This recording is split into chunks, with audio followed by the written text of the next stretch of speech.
दोस्तों, 19 साल की उम्र में एक नौजवान मुंबई पहुंचा, यानी सपनों की नगरी। इरादा था प्लेबैक सिंगर बनने का। इस नौजवान ने रंजीत स्टूडियो में अपना वॉइस टेस्ट भी दिया और वो पास भी हो गया, लेकिन उसे प्लेबैक सिंगिंग का मौका नहीं मिला।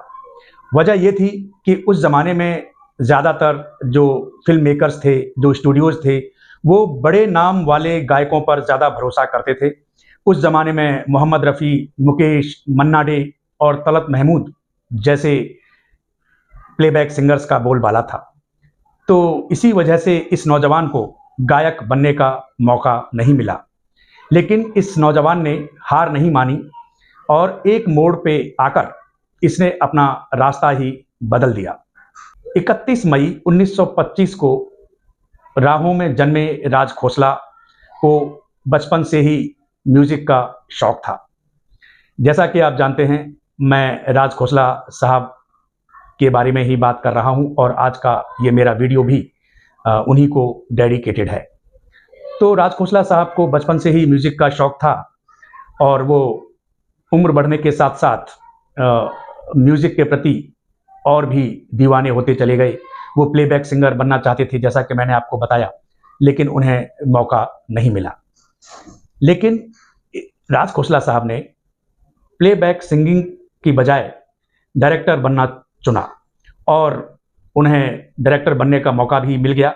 1953 की फिल्म सीआईडी से उन्होंने अपने डायरेक्शन की बागडोर संभाली। देवानंद, शकीला और वहीदा रहमान जैसे बेहतरीन कलाकारों को लेकर इन्होंने ये फिल्म बनाई थी। ये फिल्म एक सस्पेंस थ्रिलर फिल्म थी और इसमें रोमांस भी था। इस फिल्म के गीत भी बहुत ज़्यादा हिट हुए थे। तो इस फिल्म में पूरा मसाला था जो एक बेहतरीन फिल्म के लिए होता है। इस फिल्म ने बॉक्स ऑफिस पर कामयाबी का परचम लहराया था और यहीं से राज खोसला साहब ने अपने डायरेक्शन के कैरियर की शुरुआत कर दी। वो डायरेक्टर बन गए और लोगों में चर्चा का विषय भी बन गए थे। दोस्तों, अगर देखा जाए तो सस्पेंस, थ्रिल और म्यूजिक को एक नाम में समेटा जाए तो वो राज खोसला साहब का ही नाम आता है। इन्होंने वैसे तो हर जोनर में फिल्में बनाई, लेकिन सस्पेंस और थ्रिलर जो था वो उनका पसंदीदा जोनर था। सीआईडी के अलावा राज खोसला साहब ने जाल, 16वां साल, काला पानी, एक मुसाफिर, एक हसीना, बम्बई का बाबू और चिराग जैसी बेहतरीन फिल्में बनाई और इन फिल्मों की बदौलत राज खोसला बड़े डायरेक्टर्स की लिस्ट में शामिल हो गए थे। लेकिन इतिहास रचा जाना तो अभी बाकी था। एक रिवॉल्यूशन आना बाकी था हिंदी सिनेमा में और वो रिवॉल्यूशन आया 1964 में, जब राज खोसला फिल्म लेकर आए वो कौन थी। ये एक सस्पेंस थ्रिलर फिल्म थी। इस फिल्म में मनोज कुमार, साधना और प्रेम चोपड़ा ने ज़बरदस्त अभिनय किया था और इस फिल्म ने कामयाबी के सारे कीर्तिमान स्थापित कर दिए थे। दोस्तों, ये जो फिल्म है वो कौन थी? ऐसा कहा जाता है कि इसी फिल्म ने हिंदी सिनेमा में सस्पेंस और थ्रिलर की बुनियाद रखी थी। इसके बाद तो बहुत सारी फिल्में बनी इसी जॉनर की। दोस्तों, राज खोसला साहब की एक खासियत थी कि उनकी जो कहानी होती थी वो बहुत सीधी सादी होती थी, लेकिन जो प्रेजेंटेशन था वो बहुत ख़ास होता था और जो राज खोसला साहब को स्पेशल बनाता था। 1966 में राज खोसला साहब ने एक फिल्म और बनाई। फिल्म का नाम था मेरा साया। ये भी एक सस्पेंस थ्रिलर फिल्म थी। इसमें रोमांस भी था, म्यूजिक भी था, गाने अच्छे थे और इसमें एक निराशा भी थी जो दर्शकों को बहुत ज़्यादा पसंद आई थी और ये फिल्म भी कामयाब रही थी। तो राज खोसला कामयाबी की सीढ़ियाँ चढ़ते जा रहे थे। राज खोसला साहब ने एक फिल्म और बनाई जिसका नाम था दो रास्ते। ये वो दौर था जब राजेश खन्ना सुपरस्टारडम की सीढ़ियाँ चढ़ रहे थे। आराधना से वो सुपरस्टार हो गए थे और आराधना के साथ ही दो रास्ते फिल्म रिलीज हुई थी। दो रास्ते फिल्म का भी बहुत बड़ा योगदान है राजेश खन्ना को सुपरस्टार बनाने में। इसके बाद राज खोसला साहब ने एक फिल्म और बनाई। फिल्म का नाम था मेरा गांव मेरा देश। 1971 की ये ब्लॉकबस्टर फिल्मों में से एक थी। इस फिल्म में धर्मेंद्र, आशा पारेख और विनोद खन्ना ने यादगार भूमिकाएं निभाई थी। ये एक डकैत की पृष्ठभूमि पर बनी हुई फिल्म थी और इस फिल्म में विनोद खन्ना जाबर सिंह के कैरेक्टर को निभाकर छा गए थे। सबसे ज़्यादा जो नोटिस हुए थे वो विनोद खन्ना ही हुए थे इस फिल्म में। वैसे धर्म जी ने भी बड़ा अच्छा काम किया था, इस फिल्म के गीत भी सुपरहिट थे और ये एक मसाला फिल्म थी, कामयाब फिल्म थी।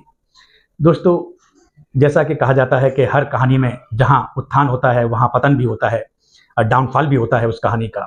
तो 80s का दौर शुरू हो रहा था और राज खोसला साहब का थोड़ा सा डाउनफॉल शुरू हो गया था। दोस्ताना और सनी, ये दो फिल्में ऐसी थीं जो बॉक्स ऑफिस पर कामयाब रही थीं।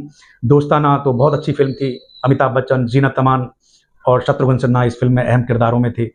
ये फिल्म हिट हुई थी। सनी फिल्म भी ठीक ठाक थी, लेकिन इसके बाद इन्होंने जितनी भी फिल्में बनाई वो नहीं चली। जैसे मैं तुलसी तेरे आंगन की, दासी, मेरा दोस्त मेरा दुश्मन और नकाब, ये फिल्में बॉक्स ऑफिस पर नहीं चली। यहाँ से राज खोसला का जादू कम होने लगा था और नकाब जो फिल्म थी वो 1989 की फिल्म थी और राज खोसला साहब की वो आखिरी फिल्म थी। इसके बाद राज खोसला साहब 1991 को इस दुनिया से रुखसत हो गए, उनका निधन हो गया, लेकिन अपने पीछे छोड़ गए फिल्मों की एक बहुत बड़ी विरासत, सस्पेंस थ्रिलर फिल्मों की एक बहुत बड़ी अमानत। दोस्तों, राज खोसला केवल एक फिल्म डायरेक्टर ही नहीं थे, वो दर्शकों की नब्ज पहचानने वाले एक फिल्म मेकर भी थे।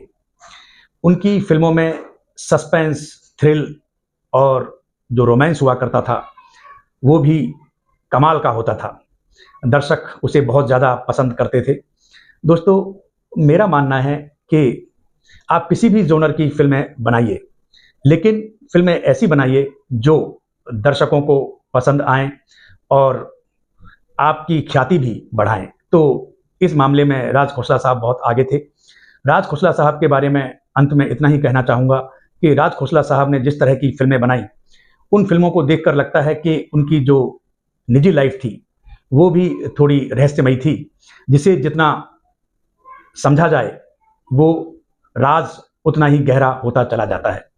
तो मेरा मानना है जब तक ये हिंदी सिनेमा का इतिहास रहेगा, भारतीय सिनेमा का इतिहास रहेगा, तब तक राज खोसला साहब का नाम इस इतिहास के पन्नों में स्वर्णाक्षरों में दर्ज रहेगा, इसमें कोई शक नहीं है। आज के लिए बस इतना ही।